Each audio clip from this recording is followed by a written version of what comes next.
Aquesta és la plaça Canigó de Malgrat de Mar, l'eix vertebrador dels carrers de Lleida, Canigó, Enric Granados i Pirineus. Actualment es troba en ple procés de transformació.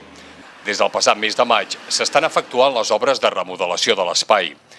Els treballs consisteixen, sobretot, en millorar l'accessibilitat de les persones.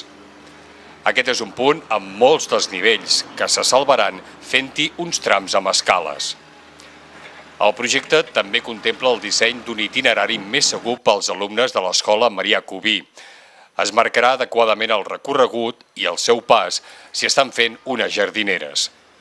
Una altra de les millores és la infraestructura dels serveis bàsics, en aquest cas, la xarxa d'aigua potable, el cablejat elèctric i de telefonia.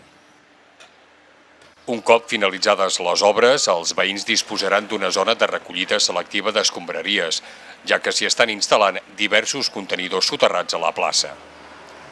La circulació de vehicles també es veurà afectada. Els carrers passaran a ser de sentit únic, s'habilitaran zones de càrrega i descàrrega i hi haurà una parada de bus i un aparcament per a bicicletes. El projecte de remodelació de la plaça Canigó de Malgrat de Mar costa uns 165.000 euros i ha d'estar enllestit abans del mes de setembre.